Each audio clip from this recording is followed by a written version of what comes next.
The webinar will begin shortly. Please remain on the line.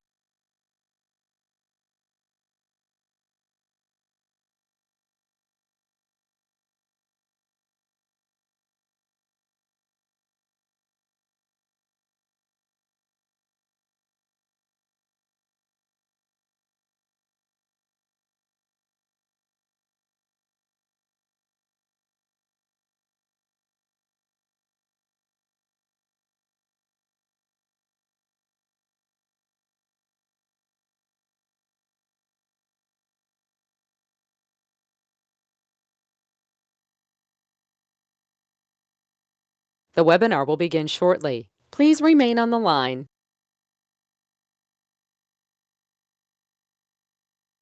The webinar will begin shortly. Please remain on the line.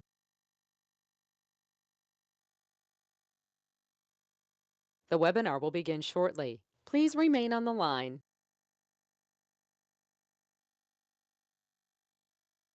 The webinar will begin shortly. Please remain on the line.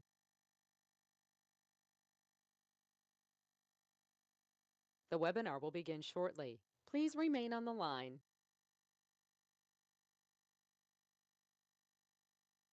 The webinar will begin shortly. Please remain on the line.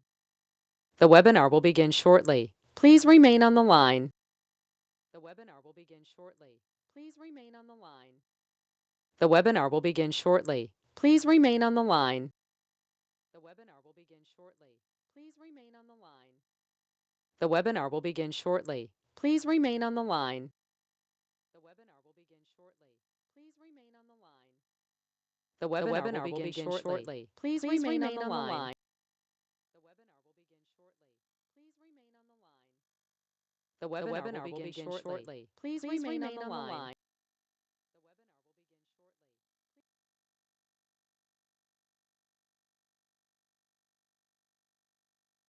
The webinar will begin shortly. Please remain on the line.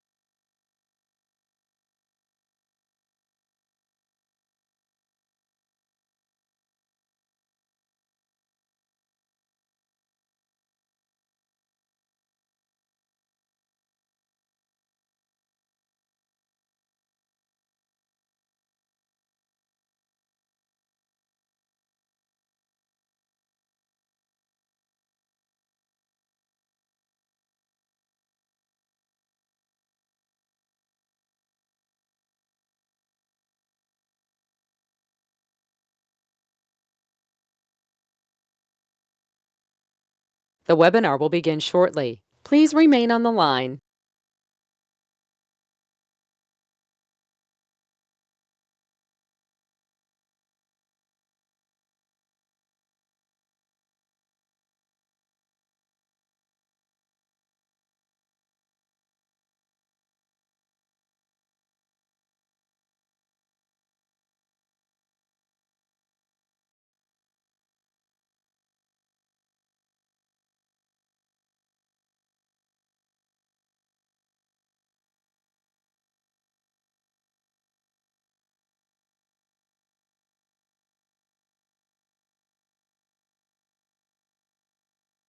The webinar will begin shortly. Please remain on the line.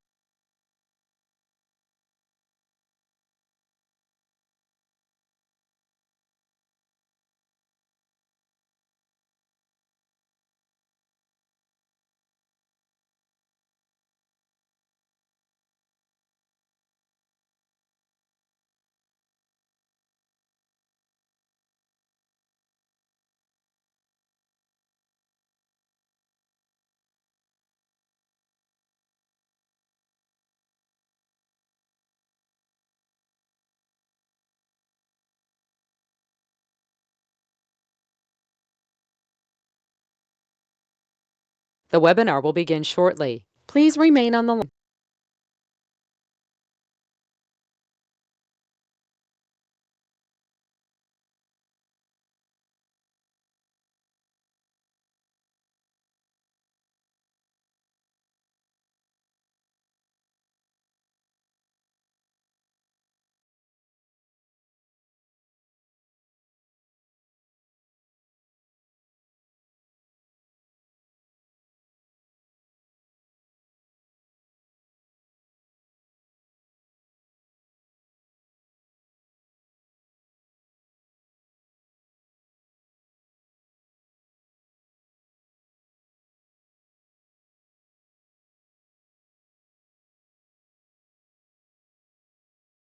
hand icon on the GoTo dashboard. Please click the icon to indicate you have a question. We will unmute lines and announce your name as hands are raised to allow you to ask your question. But again, only at the end of the opening remarks. We will control the mute and unmute for all lines. Your phone must be unmuted on your end to allow us to open your line to ask a question. Once you've asked your question, we will mute your line again to avoid any background noise. If you have another question, please click the icon again. You can also type in a question anytime during the presentation in the questions section on the dashboard. We will address as many of those questions during the question and answer time also. I will now turn the call over to Jim Woodcock. Jim? Thank you, Robin. And good afternoon, good evening, good morning, wherever you may be joining us from. Thank you for joining us. As you know, this Saturday night, All Elite Wrestling will broadcast the second edition of Full Gear from Daly's Place Amphitheater in Jacksonville, Florida. In this final pay-per-view of the year, we have 4 championship titles on the line. Obviously, some very, wildly entertaining matchups on deck and some developing storylines as well. So with us today to discuss Full Gear and the current state of AEW is Executive Vice President Cody. So without further ado, let's turn the call over to Cody for some opening thoughts, and then we'll open the lines for your questions. Cody? Thank you, Jim. It's been an honor for us to continue working and helping to provide a bright spot for fans in these difficult times. I'm looking forward to Saturday's Full Gear and my match against Darby Allin for the TNT Championship title, the Ace title. The rest of Full Gear will be nothing short of spectacular. With its 4 championship titles on the line and other world-class matches, it will be a night to remember. Looking forward to talking with you guys. I set out of All Out. I'm back. This is my pay-per-view return. This is officially a Cody pay-per-view. Let's get this media briefing started. Hit me with your questions, please. Fantastic. Okay, thanks, Cody. So what we're going to do is I'm gonna announce who's up first and then who's going to follow. So William Pritchard from WrestleZone, you're up, and Louis Dangor from Wrestle Talk, please be ready after William.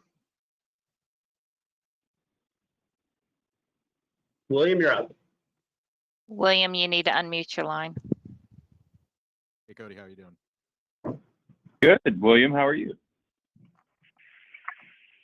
Guess I'll just get right to it and ask about the Rhodes last name coming back. What led to it? Your thoughts on using it on TV again? Just because I know in the past you've said you kind of got used to using just Cody as a mononym and found an appreciation for it. So just your thoughts on being Cody Rhodes on AEW TV now? Certainly. I always do when I get the opportunity with a live crowd to send them home with some note. I always assume it's confidential, which is the silliest thing ever when you're talking to a live crowd with cameras everywhere. I'm very happy about being Cody Rhodes again. The details of it all aren't important, other than it was a very positive, no hard feelings on either side type scenario. I will say, though, it's not something I probably will use in the wrestling space. I've gotten very used to the American Nightmare Cody. I like how Justin Roberts says it. I just like it. I've liked it for some time. Where I'm most excited about Cody Rhodes being available again is when it comes to third-party ventures and things like Go Big Show that I just took part in, the show I was part of that's coming to TBS, and other projects like that, only because in our wrestling bubble that we're all in, and we're all a family and a part of, all of us, everyone kind of knows the saga of Cody Rhodes. When you dip your toes into different waters in other worlds, they may not understand, and they don't need that pre-existing equity or baggage. So it'll be nice to finally tell them what they can credit on the screen and where the SAG credits can go. and things of that nature. It was a very special day. I'm happy it worked out, and I'm very thankful for everybody who was involved. Thank you, Cody. Okay, Louis Dan Gore, you're up next, followed by Steph Francombe from Steel Chair Wrestling. Louis, floor is yours.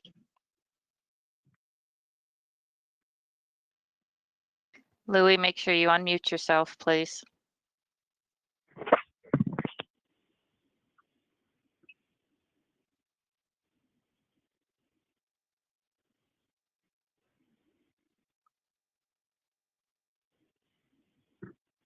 Can you hear me now? Yes, we can. Perfect. Sorry about that. Hi, Cody. How are you?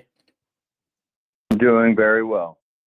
Perfect. So, a question I wanted to ask you. We've heard, obviously, on the buy-in, it's now going to be Allison, obviously, formerly Sienna, Allison Kay versus Serena Deeb. So, from what you obviously can tell us, how did that deal come to be? How is Allison Kay obviously in the position to be wrestling with you guys? And is this sort of a one-off, or are we going to be seeing her more and more on Dynamite and on Dark over the coming weeks and months?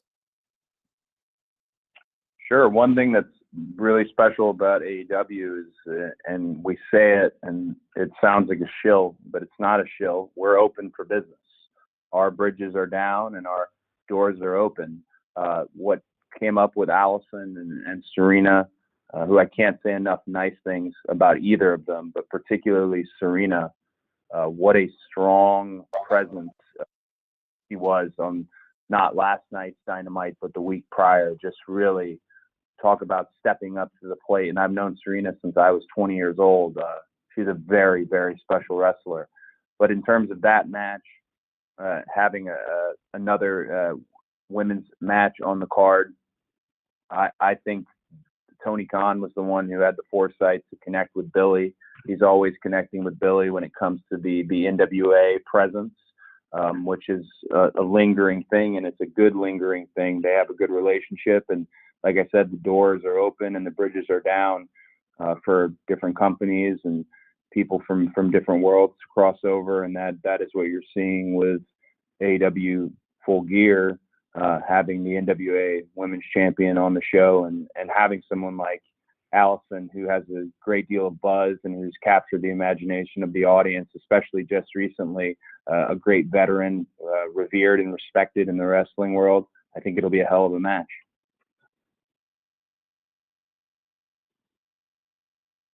Thank you, Cody. Thanks, Louis. Stephanie Francombe from Steel Chair Wrestling, you're next. And Connor Casey from Comic Book will follow. So, Steph, you ready? Yes, I am.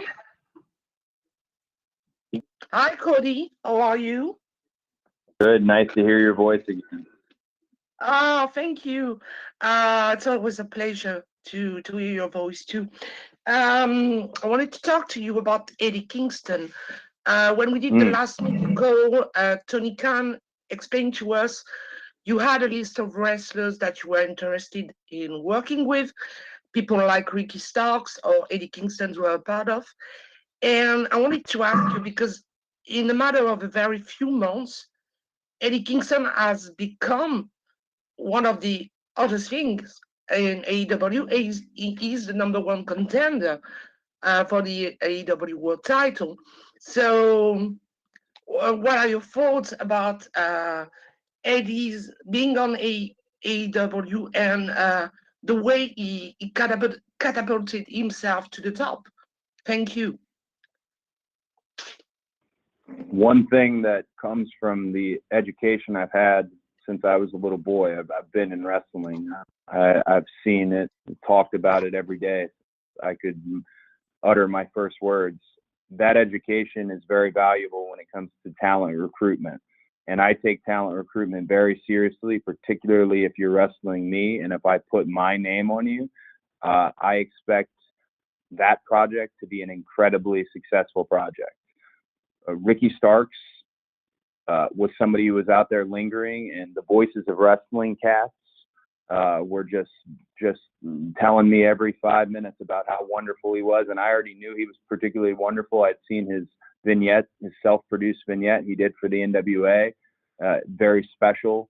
type of individual. Eddie Kingston, somebody who made waves also with the wonderful social media muscle he has. Both guys, I had the utmost confidence in their ability to deliver. And I'm super happy that I'm the one who recruited them, but it's just me who opened the door. They both are the ones who have run with the ball. If somebody handed it to them, it doesn't matter at this point anymore because they've scored over and over again. Last night, Eddie Kingston and John Moxley had a piece of television that has really been a lightning rod this morning and this early afternoon about, just the discussion of promos and interviews and what Eddie is able to do in terms of the most important thing in a promo or an interview is that you touch the audience at home, is that you touch the audience in their seats. You have to connect with them. Suspension of disbelief is not what sells tickets in wrestling. The personal experience, the connection, a personality connecting to another personality. If you're watching AEW, you have your people who you want to win. You have your people who you don't want to lose. You have your people who you like to root against. Eddie has that ability to connect to an audience, and he has it with his wrestling ability in the ring, and he has it with his ability on the microphone. That's what a wrestler is. That's what a total package really is. I'm so proud of Eddie, which is a strange thing to say about such a hard dude. I'm sure he wouldn't want me saying that about him. I'm pretty sure he's more of a veteran than me, but I'm happy I was able to open that door. It's up to him to finish the work when it comes to Full Gear, and then he'll find out, which he probably already knows, the work never ends. So I'm very happy for Eddie Kingston. I know Eddie Kingston fans around the world are excited to see this 18-year saga, where it's landed him in the main events of the biggest pay-per-view and the biggest card I can imagine in years. If you just look at this card top to bottom, just look at the elite matches alone, my gosh.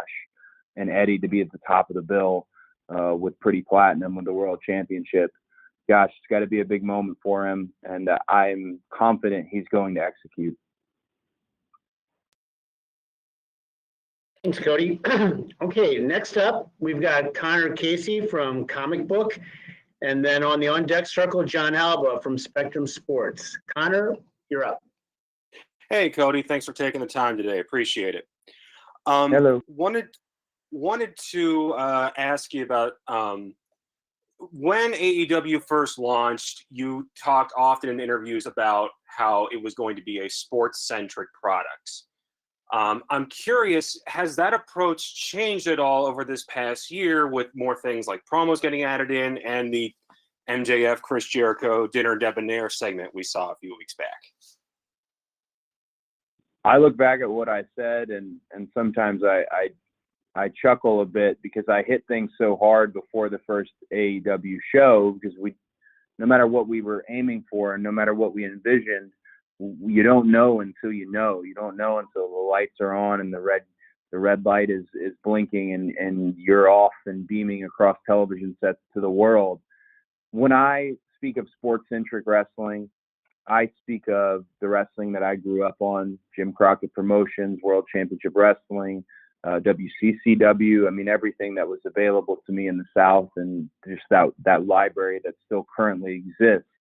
I also speak of the current MMA scene with what UFC is doing, the current boxing scene in terms of unscripted promos and drama that is existing based on who the people really are, or who the people want you at home to think they are. So when it comes to sports-centric wrestling, I consider everything I do, me personally, to be sports-centric. I honor my own identity by presenting myself as such because that is who I am. You talk about Dinner Debonair. That is who Chris Jericho is. There are different flavors of ice cream that we serve at AEW, and it is very funny to me, some of the modern, I don't know if pundits is the term, the wrestling journalism that tells you it has to all be one way. That hasn't worked for anyone you've told that it has to all be one way. So why tell us such? It's very much different flavors. Chris represents his brand incredibly well. The meta style that the Young Bucks have is very well. The strong style approach that Kenny is bringing back into his singles repertoire, very much himself. Honestly, so many different flavors. But I can always stand by what I said then and very much still be able to say it now, because what I do as a wrestler, what Cody Rhodes does when he's on screen, will always be sports centric, because that's the type of wrestling I love, and that's the type of stories that I personally like to tell. Thanks, Connor. Okay, next up, we've got John Alba from Spectrum Sports. And following John will be Kristen Ashley from Bell to Bells. Cody, really great to chat with you. Hope you're holding up all right in these crazy times. I want to ask you about this. Tony recently said in an interview with PW Insider that you guys are bringing in extra personnel on the medical side after there's been a few incidents over the past couple months, the Matt Hardy situation at the last pay-per-view, the Alex Reynolds situation that drew some fan feedback as well. You as a performer and executive, how much merit do you put on those comments from other journalists, from the fans that are watching that are concerned about the well-being of the talent? And how much do you take that into consideration with the protocols that you guys go about inputting? Well, the main thing we have to take into consideration is the actual, what is really happening, not what we're presenting on TV. That could be a little bit of the gray area where I think he or she is hurt, but perhaps they are not. We have to take into account what is really happening. Did such and such take a shot to the chin? Are they out on their feet? And medical protocol is evolving with the company. Full disclosure, after this call, there's a full talent, all personnel meeting with Chris Nowinski about concussion protocol. So we have to take into account what is really happening, and the medical protocols are evolving with the company. Talent safety, talent health and safety, your ability to do this and then go home to your wife or your husband and your children, and your ability to continue doing this is paramount. It absolutely so significant. So you have to be able to, I guess, plow through the background noise and the armchair quarterbacking of it all and take a look at what the situation really is.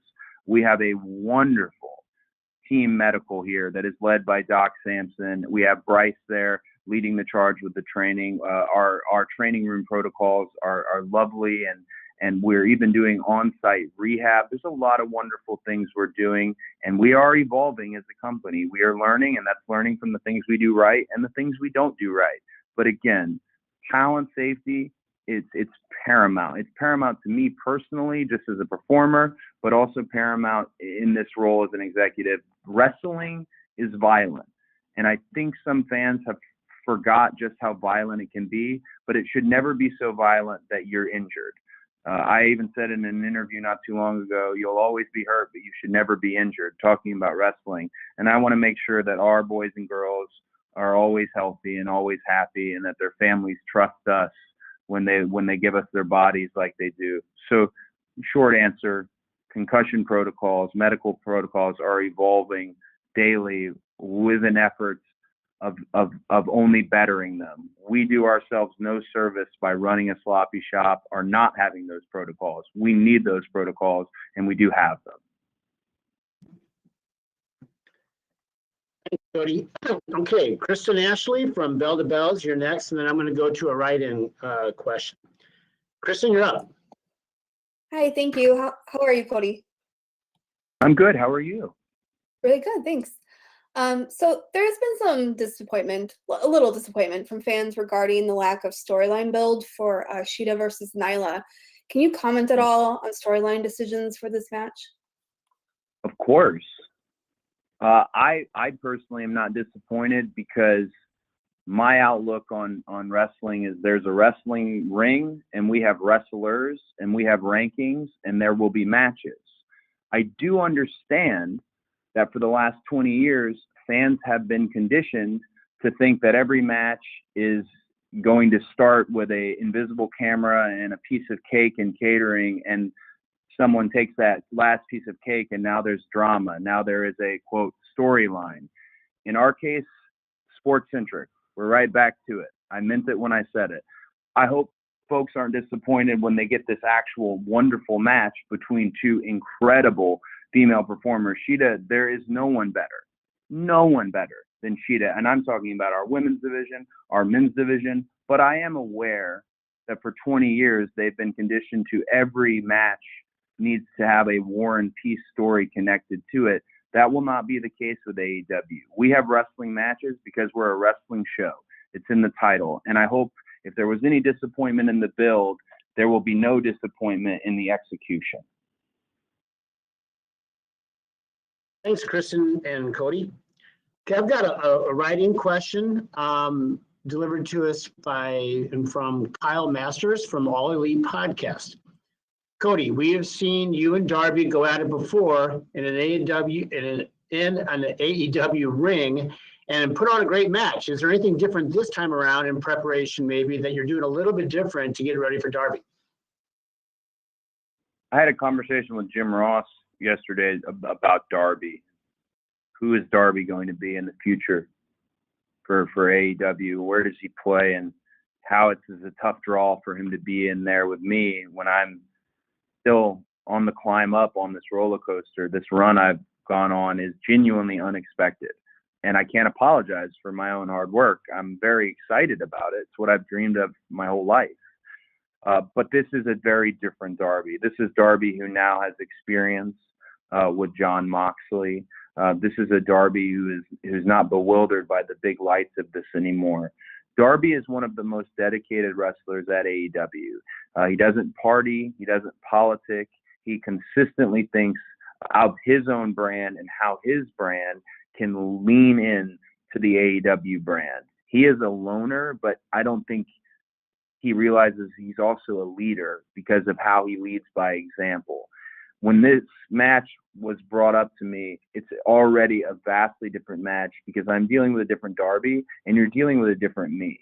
I gained 14 real pounds during my hiatus, and I'm continuing the bulking cycle through Full Gear all the way to Revolution. So Darby's now in there with a full-fledged heavyweight.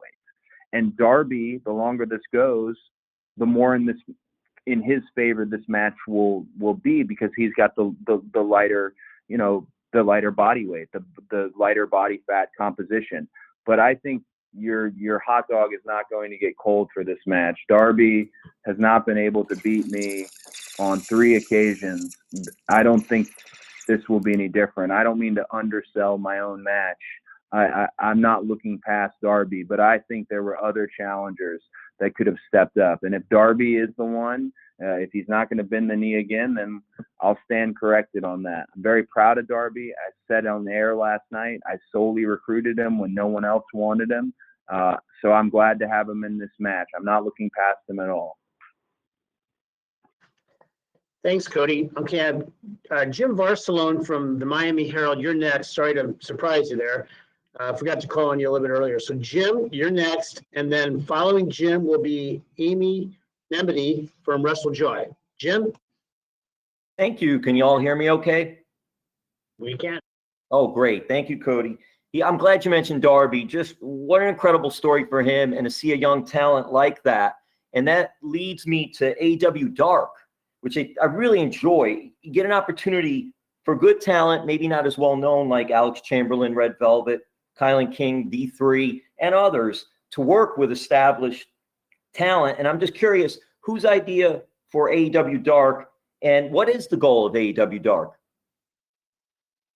So this is where I can take a little credit, but then I have to instantly give credit out, which I'm quite all right with. AEW Dark, the title was mine. I wanted to theme it after the Universal Dark monster movies that never happened in terms of its iconography and all of that. The concept was all parties, the EVPs and Tony Khan, of course, but where it's at now with so many independent wrestlers who are out of work due to COVID and due to the pandemic coming in, and so many matches. Dark is a staggering number of great matches every week. That credit is solely gone to Tony Khan and his love for the wrestling economy, bringing in some of the people like you named, and we're finding amongst that crop of talent in a much more conducive environment than a straight squash or straight enhancement where these competitive matches exist. We're finding some potential real diamonds. You mentioned Red Velvet. I think Red Velvet is somebody that's going to be a big part of the women's division. I genuinely do. And I didn't think that her first outing. It's been the second and the third outing, the continued application of what our coaches are giving them. Dark is another really wonderful space for our coaches and talent to go out there with super long leashes and have a lot of fun. We have Jerry Lynn, Dean Malenko, Dustin Rhodes, BJ Whitmer, Christopher Daniels, QT Marshall. We have these coaches from all walks of life and all different styles, and be able to be out there and not be hamstrung by Dynamite itself or those time parameters, perhaps. It's really created a wonderful thing. Dark is, if I was not on Dynamite, I would want to be the king of Dark. Not unlike Ricky Starks is doing at this moment. He's very smart. I would want to be on commentary. I would want to be doing promos. I would be wanting to do competitive matches, enhancement matches. Dark's very special. And right now, Dark does not exist without Tony Khan and QT Marshall, because they stay up all night. Me, little old me, I need to get my beauty rest. I have to sleep because I'm still wrestling. But Tony Khan and QT Marshall stay up all night coming up with the best Darks for the best people. And it's really been something that has assisted and supplemented Dynamite, which it was intended to do, helping us find, recruit, and develop new talent. Thanks, Jim and Cody. So up next, we've got Amy Nebedy from WrestleJoy. And behind Amy, I'd like to ask Sean Leolis from CBR to be ready. Amy? Hi, Cody. Thank you for your time. I have a question. In a very short time, you've gone from debuting a new title to making the TNT Championship one of the most highly sought after titles in the world. How does it feel building and cementing your legacy with TNT? And who do you feel can best carry that torch forward? Well, that's a great question. And we really have to deliver with a question like that. We really have to deliver on Saturday in terms of the TNT title, because, again, it goes back to that piece of cake example.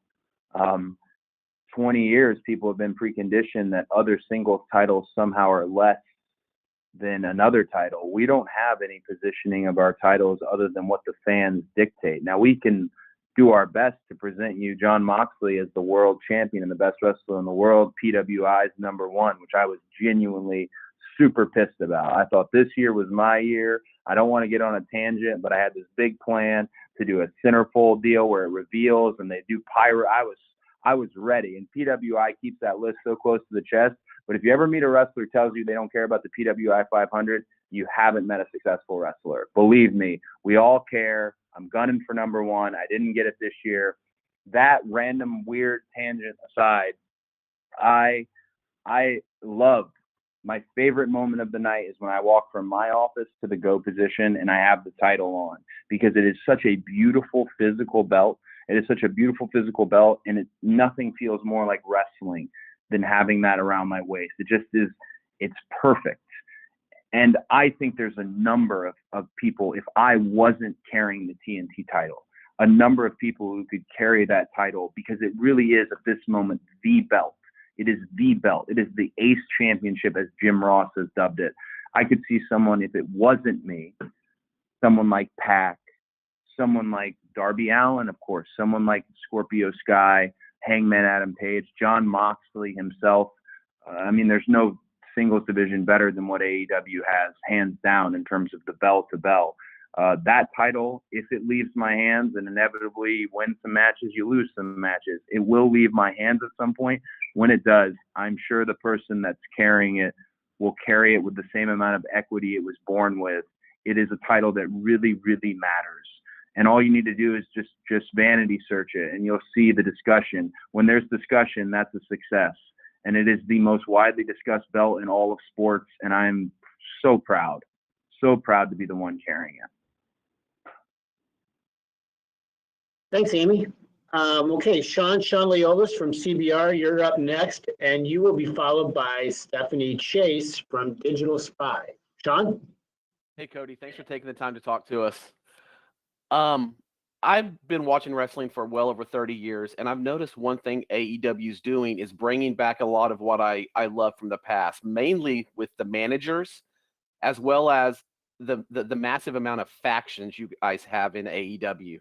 Could you talk a little bit about bringing back these tropes from the past that have kind of got phased out in the last decade of wrestling? Well, I think it's about bringing in people at a different phase in their career, perhaps. If you look at Vader in the early 90s, when they paired Harley Race with him, when Dusty put him and Harley together, it was a match made in heaven, made for great, entertaining matches with Sting, with Ric Flair. And when we look at how we present our legends and our luminaries, we present them as they are. We're not trying to tell you they're in their prime. We're telling you they're the experienced elder statesmen and stateswomen of our world. They're passing on the knowledge. Arn's a great example. Arn is not an on-screen manager. He is genuinely a coach, and he has been for me since 2007.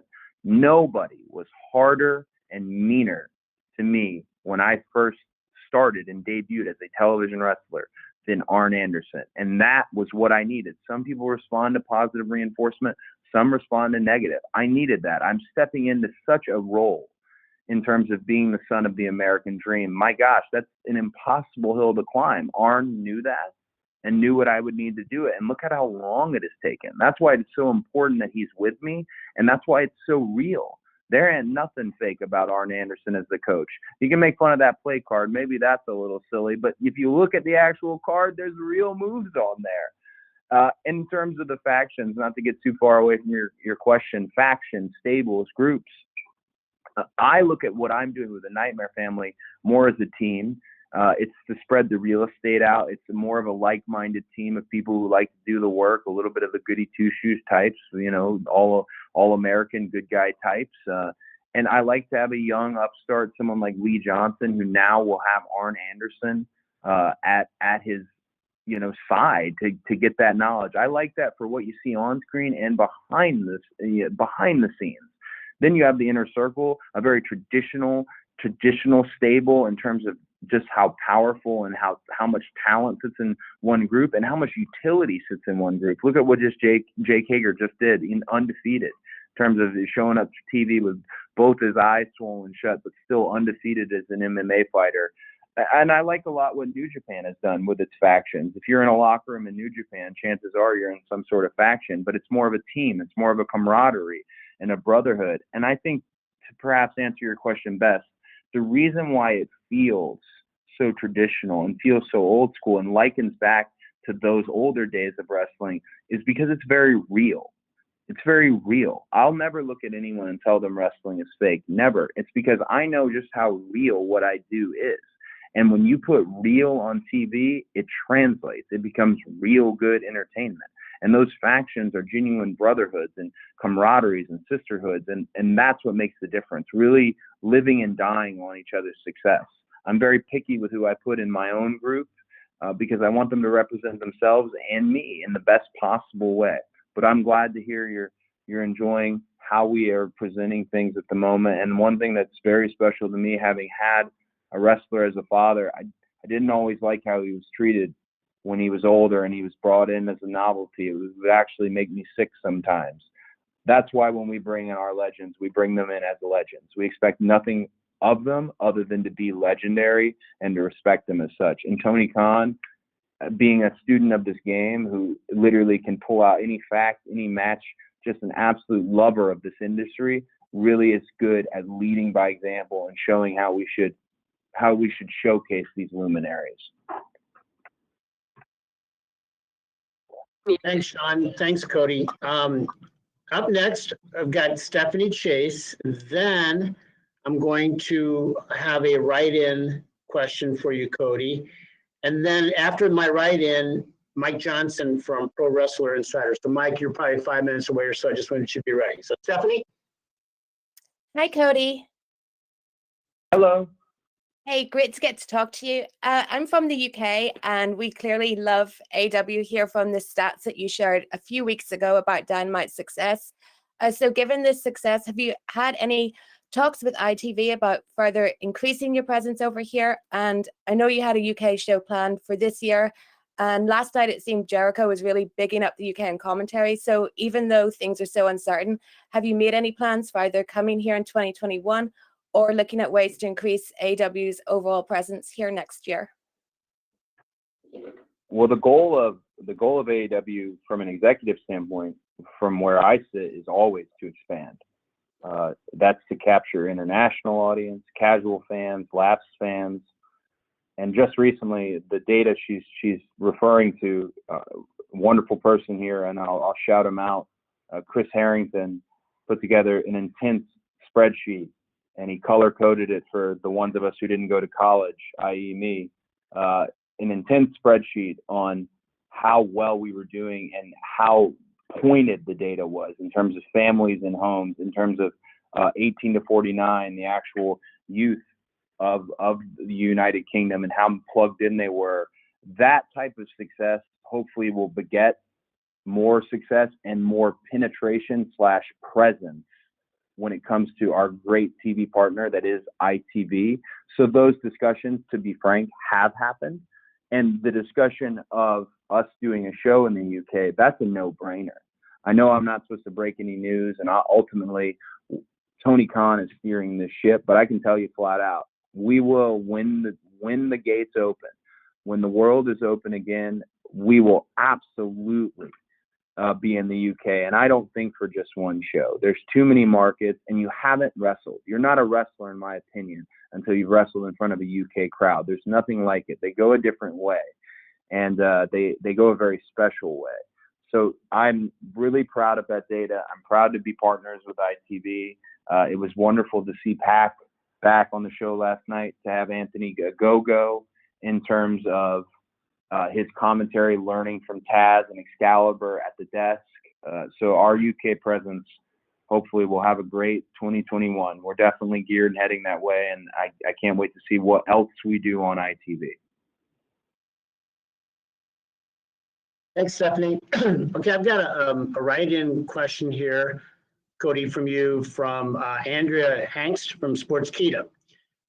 Cody, what are your thoughts about the Young Bucks taking a page out of your playbook, so to speak, and saying they won't challenge for the AEW Tag Team Championship if they lose to FTR on Saturday night at Full Gear? Well, we're on our second annual Full Gear, and it was Full Gear last year where I had this stipulation made, and it isn't my fault. I don't mean to make excuses, and that sounded so terrible. It's definitely MJF's fault for throwing in the towel, but nonetheless, I can never challenge for the World Championship again. I'm not going to challenge for it under a different name. I'm not going to be the Midnight Rider. We're not doing any of that stuff. I gave you my word. I do not want fans to think nepotism is involved. I do not want fans to try and put an asterisk on my career because I'm in any sort of management. I gave you my word as fans. I gave you my word as people who cover the industry. I will never challenge for the World Championship. With that said, that was specific circumstances to me because I had grown up and I had seen how the wrestling smarties, and that's not the best way to put it, I had seen how they came after my dad. And it wasn't until the last few years of his life, and certainly in death, people realized Dusty was the most over guy on the show. That's why he was wrestling Ric Flair, other than Rick at times. That's what it was. They sold tickets. And that personal experience and that genuine angst, that apology for something that never truly happened, as a son, carrying that forward is difficult. And it's really hard to wrap your head around, but that's where the stipulation came from. I wanted to do my best to avoid that in my life. I wanted to do my best, whether it was true or not. So with that in mind, I don't fully understand the Bucks wanting to do that in terms of, I wouldn't have recommended it. Matt and Nick Jackson are one of the best tag teams in the world, if not the best tag team in the world. And Nick Jackson's an outstanding singles wrestler in his own, which more and more people have discovered. And no doubt Matt is as well. I think doing this is a bad idea. And I told them that in the conversation we had. I think doing this is a bad idea. Look at me. I can never challenge for the World Championship again. On this call alone, I've talked about the fact that where the belts mean and what the belts mean. But just optics standpoint, people think the World Championship is the biggest championship in the world. It's called the World Championship. So why wouldn't you want to be the world champion. And I just think it was a bad idea on Mad Nick's part. Maybe they did not learn from my experience, but that's wrestling for you. That's a wrestler. We're bullheaded and we are how we are. I wish them the absolute best of luck. I always will have a bond to a group that's really no more in terms of the elite. It'll always be a bond between us. We jumped off into this journey together. So I always want them to succeed. I know how important their families are, and I know how much their families would want them to succeed. But in short, I think this stipulation is a bad idea and one that can really come back to bite you in the ass. Thanks, Cody. Okay, Mike Johnson from Pro Wrestler Insider, you're up next, followed by Cassidy Haynes from Body Slam. Mike. Hey, Cody, how are you, sir? Good, how are you? I'm good. So you mentioned the legacy of your dad and how he was seen behind the scenes by fans. And obviously a big part of your AEW run is what you do behind the scenes. And there are some of the company who will refer to you as Tony Khan's right-hand man to me. I'm curious, as you've gotten deeper into the longevity of the company, how has how you approach your matches and how you approach your day-to-day changed, given you carry so many hats and now we're even representing AEW and outside entities like the TBS variety show? Like, how do you kind of maintain your drive and how do you maintain the balance of everything when every day is so different and there's so many different plates to sort of spin at the same time? Well, I think the secret for me at the moment, and it seems to be working, is every day I don't take it for granted in terms of how successful we are at the moment and how successful we are as in terms of expanding our audience. I had the great education of living through what happened with WCW. I was there every Thursday when the ratings were faxed in to our home address in Marietta, Georgia. And my dad could talk to me about why Nitro did this and that, as he was a consultant at the time and an announcer. That type of experience has led me to always be guarded, pessimistic, and very grateful. So I only want to continue to grow. There are people, my full ambitions in terms of wrestling, how far I want to go. If I was to say them on this call, I think their minds would be blown. I have no intention of stopping this climb. I want everything. The world is not enough, but I'll tell you, I want it fairly. I want it on my merit. And when it comes to the different hats and this wonderful place that is All Elite Wrestling, I just every day am thankful for the opportunity that I get to do it. And I get an incredible high. There is absolute euphoria when you have a great segment yourself and you know you nailed it. The same feeling comes when you assist someone else, when you produce something else, when you write something for somebody else, when you give them a little thing and the next thing you know, it's turned into a whole story.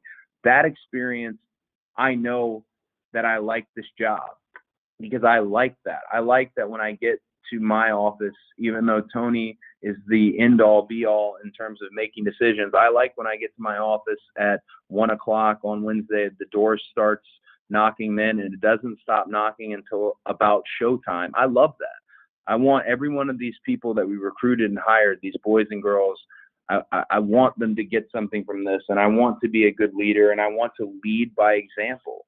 So for me, it's really a matter of staying grateful and being aware that more than anything, I got a little long-winded here, but being aware this could end at any minute. It's happened before, but I want us to be around for years and years to come. The data reflects that we will be, but we can't take that for granted. We have to build new stars, and it is my job to build new stars. And take a look at year one. Ricky Starks, MJF, Britt Baker, Sammy Guevara. We have a top, we have a middle, and we have a bottom. No other wrestling company can truly say that. Most have a top, then there's 50 miles down, then there's a bottom. We're able to move guys up from the middle, to move girls down from the middle, to move them up. That is a good sign for what we've done in year one. Now I look at year two and look at who's going to be the next. Is it going to be Anna Jay? Is it going to be Red Velvet? Who's going to be the next? Is Will Hobbs going to be the next single star? staying humble and staying grateful, I think will always put us in the position where we're trying to continue to expand and grow. Thanks, Mike. So we were going to call on Cassidy Haynes. I understand that pinch hitting for Cassidy is Jonathan McMahon, who's the managing editor for Body Slam. So Jonathan will be right with you. I want to give a heads up, though, to Timothy Battle from iHeartRadio, who will follow Jonathan. Okay, so Jonathan, you're up. Good afternoon, Cody. How are you? Hey, how are you? Can you hear me? Yeah, I am. I can hear you very much. I actually do have a question.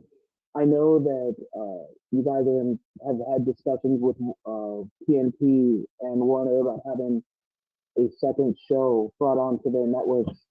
And obviously the pandemic can easily put a cramp in the timetable for production of those. Do you have any update on that? Do you have any update on as to maybe whether or not Dark will become that second show on television, or will it continue to be a web only show? So in terms of the third hour, and I say third hour, I don't mean a third hour on Dynamite. I mean part of the new contract with TNT moving forward is that we will have another presence on their networks, AEW. That we don't have any news we can share at this time. Doesn't mean we don't have any news, really good news, but we don't have any that we can share. I can say that it will not be Dark. Dark is its own beautiful baby that exists on our wonderful YouTube channel, and it's a lot of different elements because it's on YouTube. But the third hour will not be Dark. It will be a different take, a different look in terms of, but still the great action. Like I said, there's a ring, there's a locker room full of wrestlers. It's a wrestling show, but we don't have any news at the moment. It doesn't mean we don't have news, and I can't wait to share more with you when we have a little more clarity on it. Thanks, Jonathan. Okay, Timothy Battle, you're up next, and then per our custom, I'll spin the wheel for a final question, so that will be a surprise. So right now, Timothy, you're up. Hey, Cody, how you doing today? I'm very good. How are you? I'm doing good. So I have a question. So you mentioned that there's earlier in the call that there's an open bridge to work with others, and you talk about Tony and Billy having a good relationship. Is there any chance to get like a super show of some sort, like maybe like a champion versus champion or multiple promotions? And more importantly, a lot of people kind of want to know, could we ever get Cody Nick Aldis 3? Wow. I feel like I'm going to ruin your wonderful exuberance with your question. The doors are open. The bridges are down. One thing I'm pretty sure we will never do, and I'm saying pretty sure, I don't think we'll ever do a cross-promoted show where we're running two different banners. We're very proud of our own identity. Doesn't mean we won't cross over, or it doesn't mean others won't cross over. I will say the more that Billy and Tony talk, and the more you see that NWA presence, I've often brought it up. Well, the lingering question is going to be when, how, where. If we were to do a Nick Aldis and a Cody 3, if anyone knows anything about how the second match went down, and if anybody knows anything about the general nature and atmosphere of that, it's probably best we just leave it at 2. We had a great experience. One of my favorite memories in my entire life is the opening 30 seconds to a minute of All In and feeling that moment and sharing that with Nick. Nothing but respect and love for Nick. I would bet you, though, it would be very difficult for that third match to happen. The parties involved are very particular about the other parties involved, that being the entities, the novelties, the commodities, I suppose, that being Nick and myself. It's not impossible. We did it once before, and it was a beautiful, beautiful piece of business. I'm glad they were able to take that moment from All In and parlay it into more success for themselves. That's the beauty of wrestling. We're all lifting one another up, or at least that's the point. But I don't know if you'll ever see that third match. If it happens, I would be quite blown away if it happens. But never say never. Okay, last but not least, we landed on a write-in question. So it comes to us from Jude Terror of Bleeding Cool. Whose idea was it to use Cinderella for the video package for Kenny Omega and Hangman Page last night? And could we see more 80s hair metal ballads or other licensed music used in the future? And how important is the music to AEW's presentation and to wrestling in 2020? Well, that's a great question. I'm fairly certain that Tony and Kenny are the ones who wanted to use Cinderella and get everyone in the backstage area and out in the seats singing it and being blown away. But it actually, the second part of the question is what interests me the most, licensed music. We have a wonderful in-house musician and band with Mikey Ruckus. We do.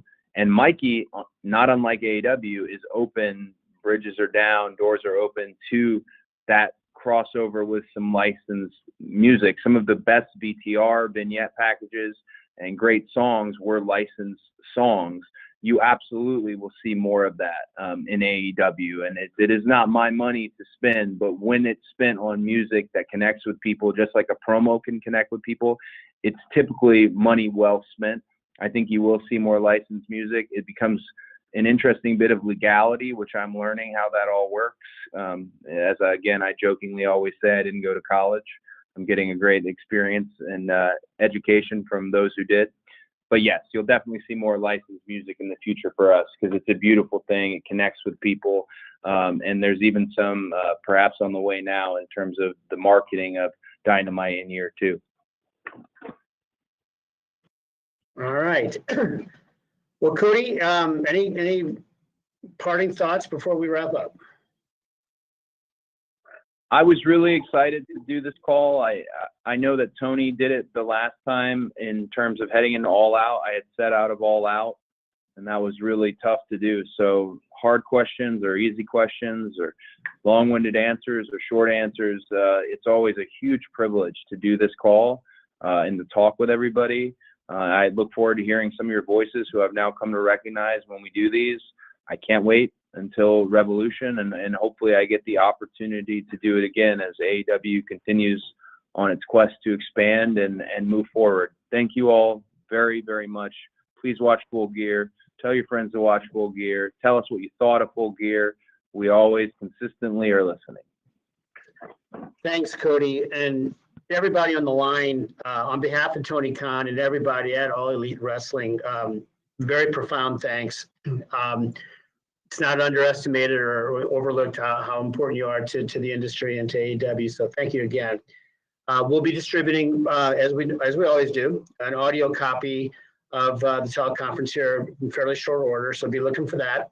Thanks again for joining the call. We'll look to hopefully you'll be tuning in on Saturday night, and I hope you have a great weekend. And on behalf of everyone at AEW, looking ahead to the holiday season, happy holidays to you as well. Thank you.